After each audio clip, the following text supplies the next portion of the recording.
कि MRS is the slope of indifference curve. Okay, so यहां तक हम लोगों ने जान लिया कि MRS is the slope of indifference curve, is the slope of indifference curve, right.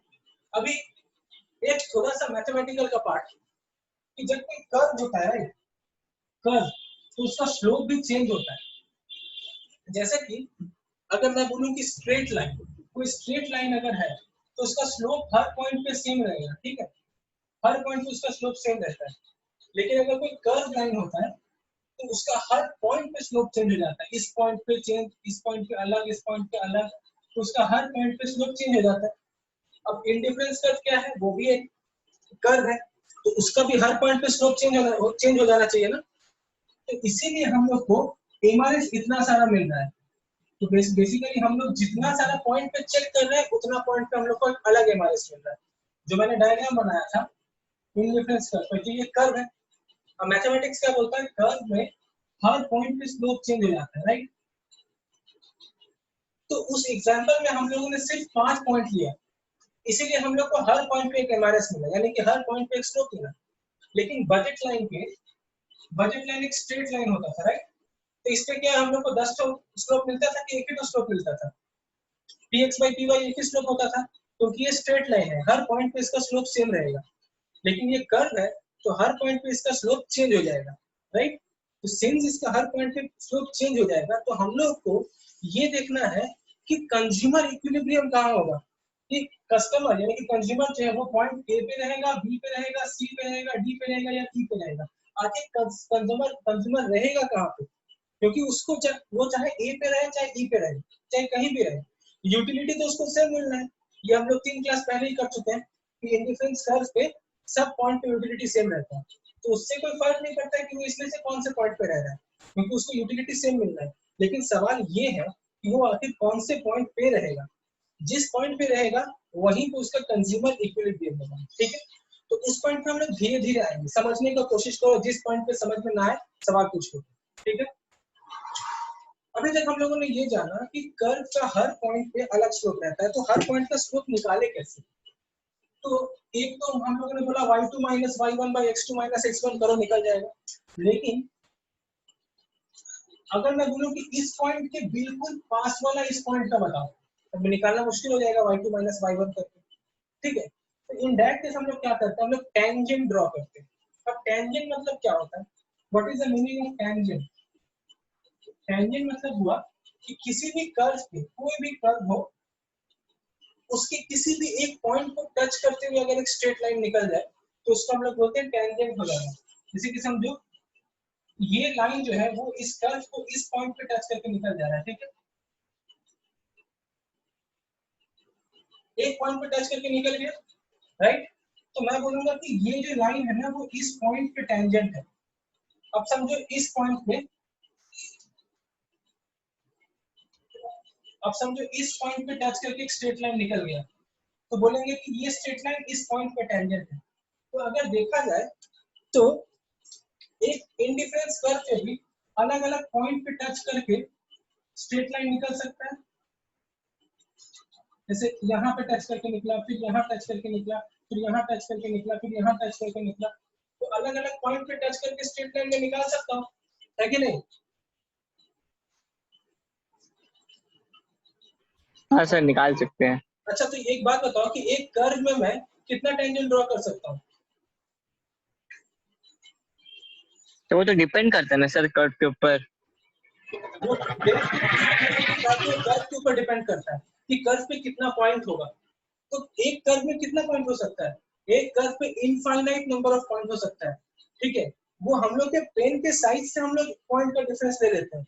लेकिन अगर पेन का नीक पतला कर दो तो पतला पॉइंट आएगा, है कि नहीं, और भी पतला कर दो तो और भी पतला पॉइंट आएगा।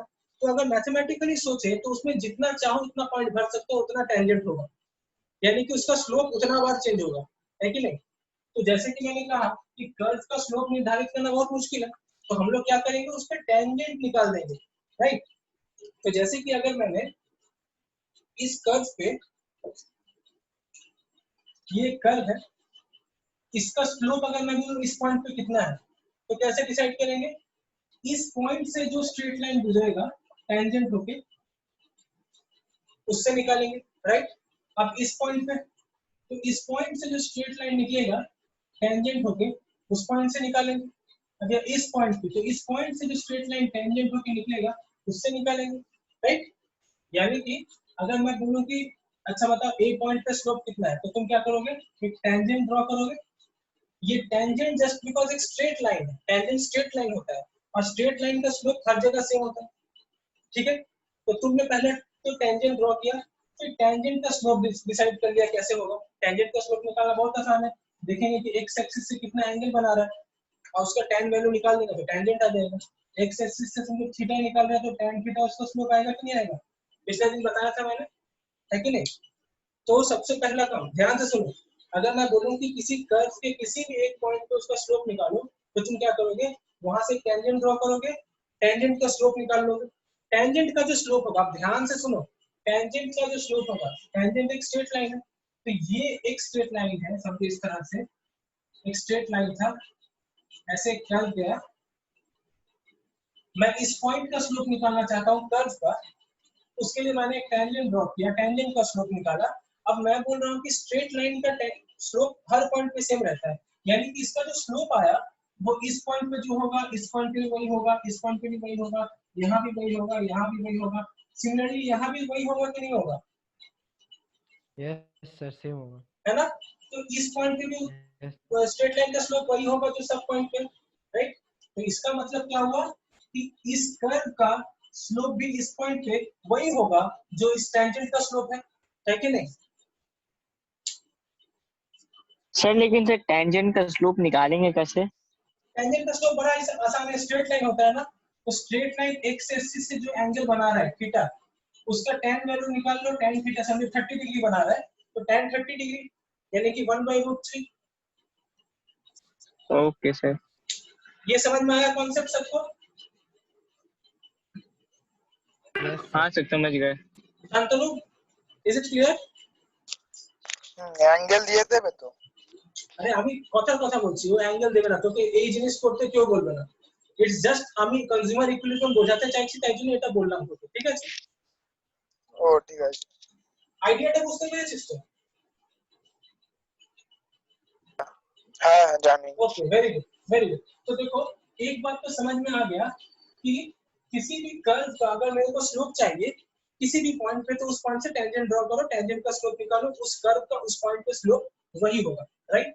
Very good.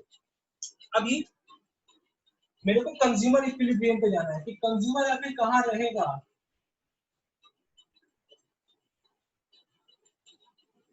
जैसे कि इंडिफरेंस कर्व ऐसा है और मैंने कहा कि इंडिफरेंस कर्व का कोई भी पॉइंट पे रहो, कोई भी कॉम्बिनेशन पे रहो तुम, यूटिलिटी तो सेम मिल रहा है, यूटिलिटी से तो घंटा फर्क नहीं पड़ रहा है, लेकिन तब भी सपोज अमन इस पॉइंट पे है तो शांतनु इस पॉइंट पे है, तो तुम्हारा चंदन इस पॉइंट पे है और जियाउद्दीन किसी और पॉइंट पे है, ठीक है।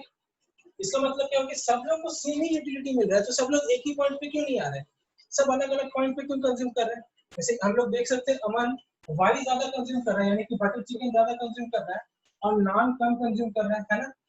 शंतनु थोड़ा ज्यादा नान कंज्यूम कर रहा है पर बटर चिकन थोड़ा कम कर रहा है, और उसी पैटर्न से अगर हम जाए तो जियाउद्दीन देखो नान ज्यादा खा रहा है और बटर चिकन कम खा रहा है, लेकिन यूटिलिटी सबको बराबर का मिल रहा है। तो ये एक्चुअली डिसाइड कैसे करता है कंज्यूमर की मेरे को रहना कहाँ है, ठीक है। देखो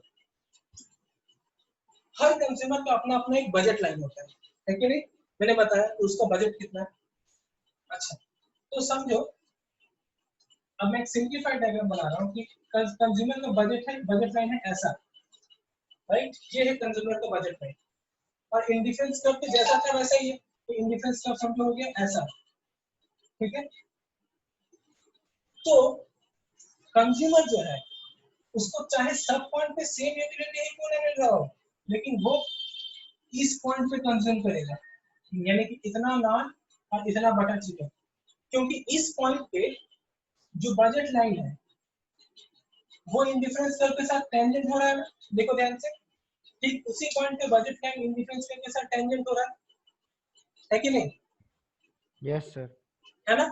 तो अगर बजट लाइन उस पॉइंट पे इंडिफरेंस कर्व के साथ टेंजेंट हो रहा है, इसका मतलब क्या हुआ कि इस पॉइंट पे पर्टिकुलरली पॉइंट ए पे इंडिफरेंस कर्व का स्लोप और बजट लाइन का स्लोप दोनों सेम है, हम लोग बोल सकते हैं, है कि नहीं? हाँ सर। है ना? तो एक्चुअली कंज्यूमर वहीं पे कंज्यूम करता है जहां उसका बजट लाइन का स्लोप और इंडिफरेंस कर्व का स्लोप मैच कर जाए, ठीक है? यानी कि उसका पॉकेट भी उसको इजाजत दे रहा है कि तुम बेटा यही खरीदो, इसके आगे का तुमको औकात नहीं है, क्योंकि इसके आगे अगर करने जाओगे तुम्हारा बजट लाइन तो आ ही नहीं रहा है। आ रहा है क्या? नहीं आ रहा है। काहे नहीं आ रहा है? क्योंकि बेटा नान महंगा है, तुम नहीं खा पाओगे, और उसके ऊपर जाना चाहोगे तो तब भी नहीं खा पाओगे। काहे? बटर चिकन तुम्हारे औकात के बाहर है, उसके ऊपर तुम्हारा औकात है ए पे, तो ए पे तुम कंज्यूम करो, राइट? तो उसी तरह से देखो, ये अमन का था और शांतनु का अलग था, चंदन का अलग था और जियाउद्दीन का अलग था। क्यों? क्योंकि शांतनु का बजट लाइन अलग था।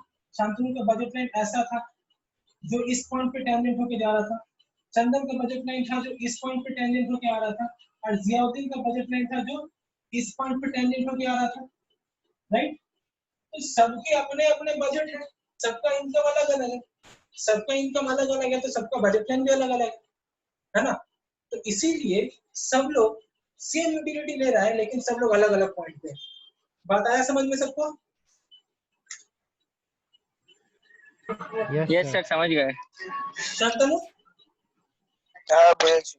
अच्छा अच्छा, नाउ नहीं, भाई भाई। नाउ नाउ नाउ नाउ अभी खत्म नहीं हुआ है कहानी, थोड़ा सा बाकी है।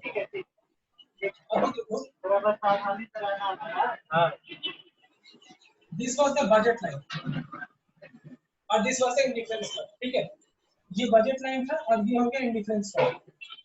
अब समझो, बजट लाइन हो गया रोटेट, बजट लाइन कर गया रोटेट, और किसके फेवर में किया? नान के फेवर में किया, क्योंकि नान हो गया सस्ता। मैंने बताया था पिछले दिन, जब जो सस्ता हो जाएगा उसके फेवर में रोटेट करेगा। अमन म्यूट कर दो जरा। तो बजट लाइन हो गया रोटेट और नान हो गया सस्ता, ठीक है? तो अब बताओ, अब क्या कंज्यूमर इसी इंडिफरेंस कर्व पे रहेगा या किसी दूसरे इंडिफरेंस कर्व पे चला जाएगा? सर दूसरे दूसरे में चला दूसरे जाएगा। पे ही जाएगा सर। क्या बोल रहे हो? हाँ सर, बोल रहे दूसरे पे ही जाएगा। दूसरे में जाएगा। अब दूसरे में कैसे, कहाँ पे जाएगा? एक ऐसा इंडिफरेंस कर्व पे जाएगा जो इस बजट लाइन से कहीं ना कहीं टेंजेंट होकर गुजर रहा है कि नहीं? Yes sir. ठीक है? यस अच्छा सर। अच्छा, तो ये किसी भी फेवर में हो सकता है, इसके फेवर में हो सकता है या उसके फेवर में हो सकता है, ठीक है? और एक चीज, कंज्यूमर का देखो, इंडिफरेंस कर्व तो बहुत सारा हो सकता है। समझे, ये एक इंडिफरेंस कर्व हुआ, ये एक हुआ, ये एक हुआ, ये एक हुआ, अलग अलग इंडिफरेंस कर्व हो सकता है। लेकिन अब तुम चाहते हो कि मुझे इतना यूटिलिटी चाहिए, लेकिन जरूरी नहीं है कि तुम उतना यूटिलिटी ले सको। ये डिपेंड करता है तुम्हारा बजट कितना है। तुम्हारा बजट लाइन समझो यहीं पे खत्म हो जाता है, तो इसका मतलब क्या? तुम सेकेंड इंडिफरेंस कर्व के ऊपर जा ही नहीं सकते। जा सकते हो क्या? नहीं जा सकते। क्यों? क्योंकि नहीं सर, तुम्हारा नहीं जा सकते। बजट इतना रुपया का ही गवाही दे रहा है, उसके ऊपर बोल रहे हो कि तुम्हारा औकात नहीं है बेटा, तुम नहीं जा सकते। लेकिन दो तरीके से हम जा सकते हैं उसके ऊपर वाले इंडिफरेंस कर्व पे। पहला तरीका क्या? अगर मेरा इनकम बढ़ जाए, अगर इनकम बढ़ जाएगा तो मेरा बजट लाइन क्या होगा? बाहर की तरफ निकल जाएगा, है ना? सर बाहर की शिफ्ट कर तरफ, देगा। तो हम लोग एक दूसरे इंडिफरेंस कर्व में जा सकते हैं। और दूसरा तरीका क्या है कि अगर मेरा बजट लाइन रोटेट कर जाए, यानी कि कोई एक चीज सस्ता हो गया तो बजट लाइन समझे रोटेट कर गया और यहाँ पे टेंजेंट हो गया, तो देखो मैं कहाँ चला गया? तीसरे आईसी में चला गया, तो मेरा यूटिलिटी बढ़ गया। बात आ रहा है समझ में? हाँ सर। ठीक है? Yes sir. अच्छा, तो ये होता है कंज्यूमर इक्विलिब्रियम, कि जहां पे कंज्यूमर का एमआरएस यानी कि इंडिफरेंस कर्व का स्लोप, ओके, और माइनस पीएक्स बाई पीवाई यानी कि बजट लाइन का स्लोप, दोनों इक्वल हो जाए। अच्छा, अब एमआरएस के सारा नेगेटिव में आ रहा था ना, तो इसके आगे भी नेगेटिव रखा, तो कंज्यूमर इक्विलिब्रियम कहाँ होगा? Minus MRS is equal to minus PX by PY. अब माइनस माइनस कट जाएगा तो क्या बचेगा? MRS is equal to PX by PY. तो ये this is the condition for consumer's equilibrium. बात आया समझ में? Yes sir. ठीक है। अच्छा, अब एक और चीज बता दूं लास्ट। एमआरएस को हम लोग एक और चीज से लिखते हैं। एमआरएस मतलब क्या होता है? मार्जिनल रेट ऑफ सब्स्टिट्यूशन, यानी कि एक चीज कंज्यूम करने के लिए दूसरा चीज को कितना मैं सब्स्टिट्यूट कर रहा हूं, राइट? तो उसको हम लोग ऐसे भी लिखते हैं, marginal utility of X by marginal utility of Y. MRS को ऐसे भी लिखते हैं, ठीक है? तो इसको मैं इस फॉर्म में भी लिख सकता हूँ, mu(x by mu(y) by px by py। तो कभी कभी क्वेश्चन न्यूमेरिकल्स इस पे रहता है, जैसे इस चारों में तुमको 3 दे दिया, बोला चौथा निकालो, ठीक है? तो चौथा इजीली निकाल सकते हैं। तो न्यूमेरिकल्स वगैरह मैं अगले दिन कराऊंगा, ठीक है? समझ में आया आज का क्लास? ठीक है sir. Yes sir. Chandan, Shantanu, is it clear?